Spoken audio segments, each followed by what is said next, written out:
Have you ever wondered what happens in the 30 minutes between you ordering a dish in a fancy restaurant and the plate arriving in front of you?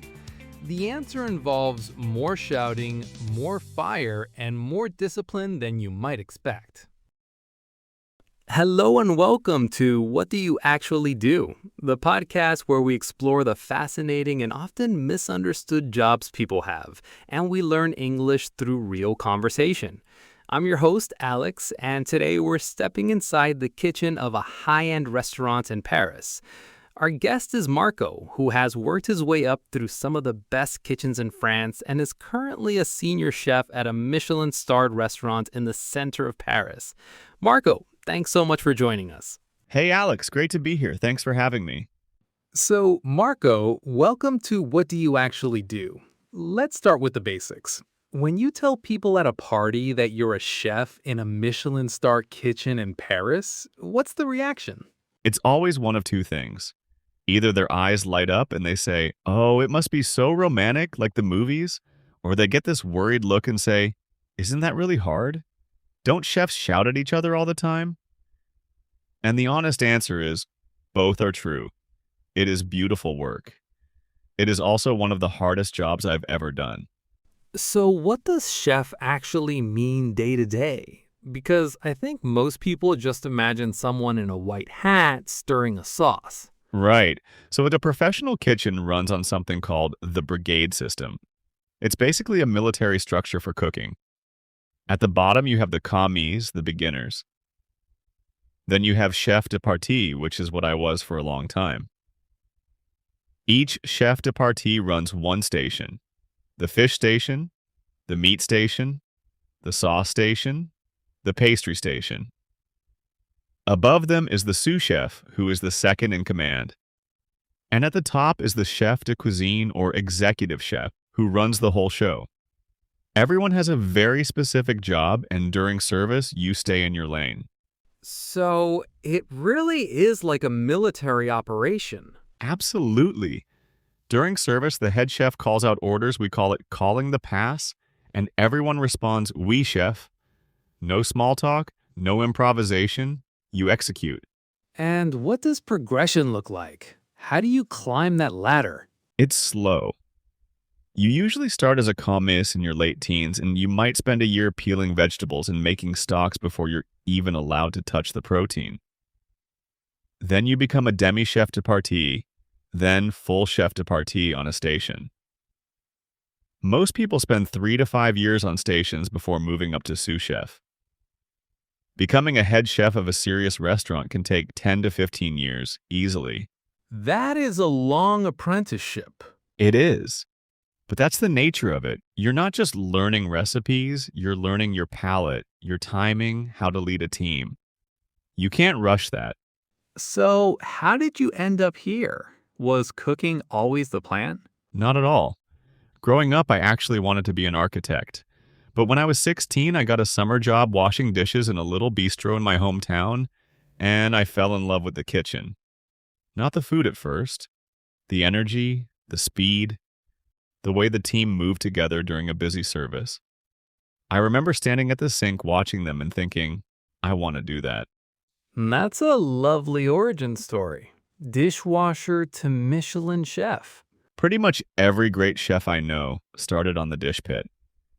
It teaches you humility, and it teaches you how a kitchen flows. You see everything from there. And what was the formal training like? Did you go to a fancy culinary school? I went to culinary school in Lyon for 2 years. It's called a cap cuisine in France. It's the standard qualification. You learn the fundamentals, knife skills, the 5 mother sauces, classical French techniques, how to break down a whole fish. But honestly, the real training happens after, when you start doing what we call stages. Stages? As in theatrical stages? No, it's a French word, stage, pronounced more like stage. It's an unpaid or low-paid internship in a top kitchen. You show up, you work the hardest station they'll give you, and you learn. I did stages at 3 different Michelin-starred restaurants before I got my first real paid job. My first one was in the south of France, and I slept on the floor of a friend's apartment for the whole summer because I couldn't afford rent. So you paid, literally, to learn. Yeah, and in the moment, it's brutal. But looking back, those stages are where I really became a cook. You absorb everything. You watch how the head chef tastes a sauce, how they season a piece of fish, how they run the pass when everything is going wrong. You can't learn that from a book. Let's walk through a day. What time does your alarm go off? In a restaurant like mine, we run what's called a split shift. So I'm up around 8, I'm at the kitchen by 9:30.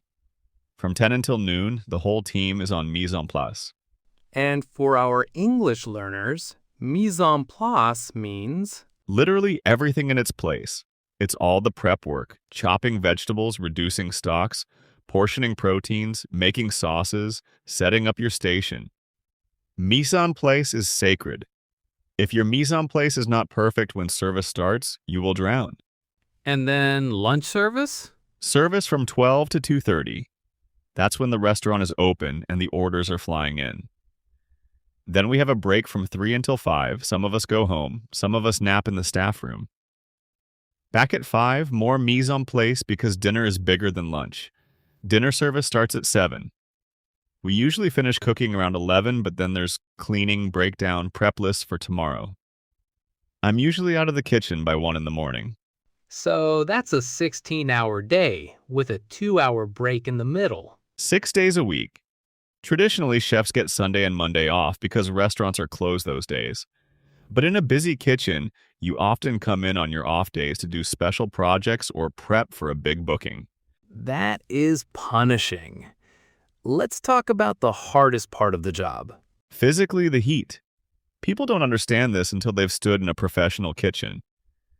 You've got gas burners, open ovens, deep fryers, grills, all running at full blast in a space the size of a small living room. In the middle of summer service, it is 45 degrees Celsius on the line. You drink 3 or 4 liters of water a shift and you're still sweating through your whites. 45 degrees? That's desert heat. Hotter, honestly. And you're running. You're not sitting down. You're standing on concrete floors for 16 hours. The feet, the back, the knees. Every chef I know has problems by 40. And the mental side? That's harder. The hours mean you have no social life. While your friends are at birthday parties, at weddings, at Christmas dinners, you're at work. I missed my best friend's wedding 2 years ago because we had a private event booked the same night.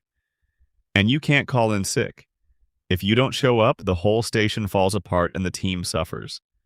So you go in even when you're ill, even when you're heartbroken, even when you haven't slept. The industry has a burnout problem for a reason. How do you cope with that? You learn to love the team.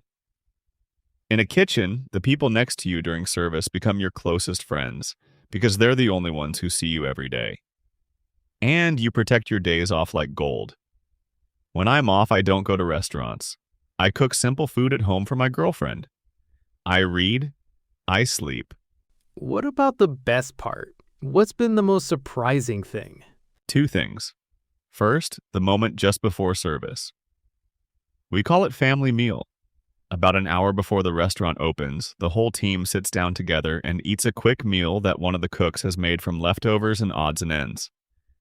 It's usually something simple, a big pot of pasta, a curry, a stew. And for those 20 minutes, we talk about anything except cooking.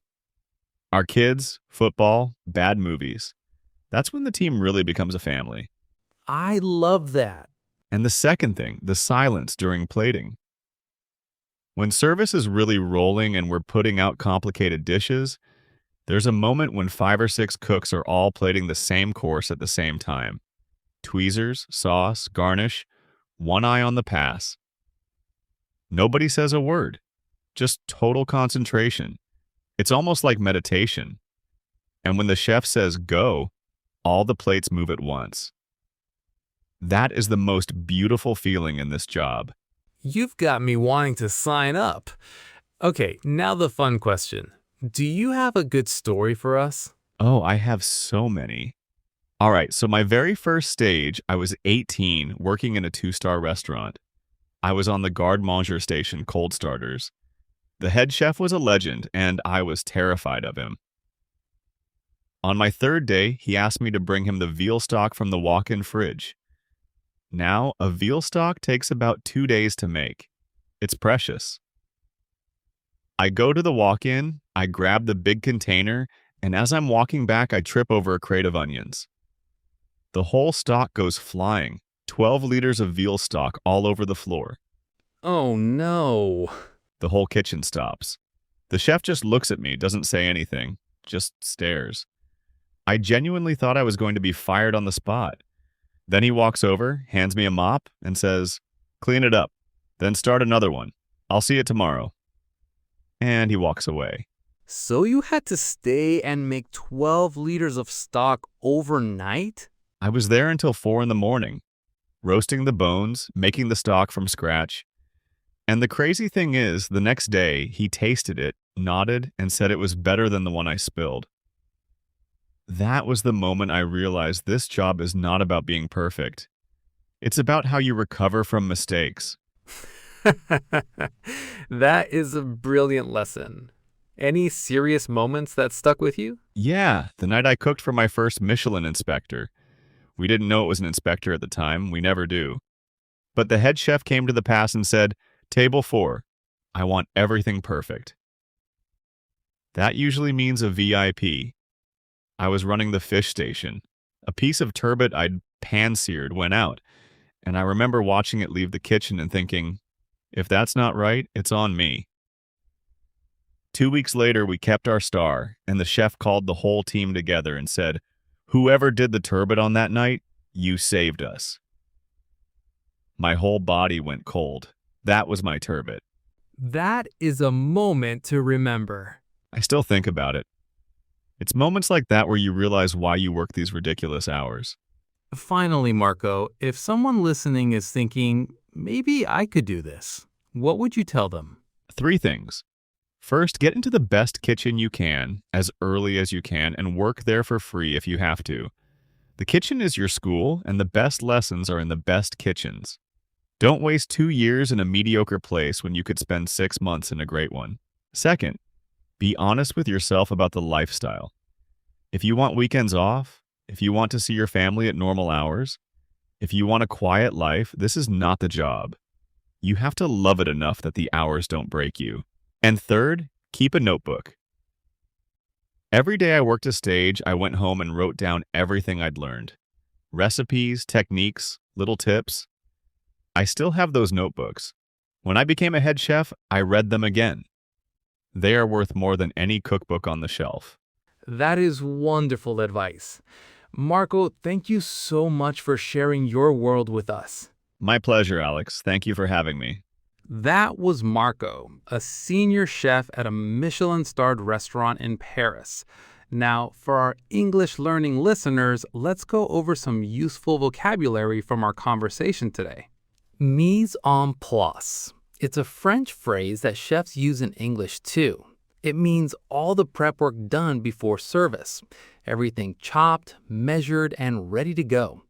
You might hear a chef say, "Check your mise en place before we open." Second, service. In a restaurant, service is the time when the kitchen is open and cooking for customers. Lunch service starts at 12, means the kitchen begins cooking for guests at 12 o'clock. Third, stage. This is a short, usually unpaid internship in a professional kitchen. Marco did stages at 3 different restaurants to learn his craft. Fourth, brigade. In a kitchen, the brigade is the whole team of cooks, organized by rank. Think of it like a small army where everyone has a specific role. And finally, a useful one, burnout. Burnout is the feeling of being completely exhausted physically and mentally from working too hard for too long.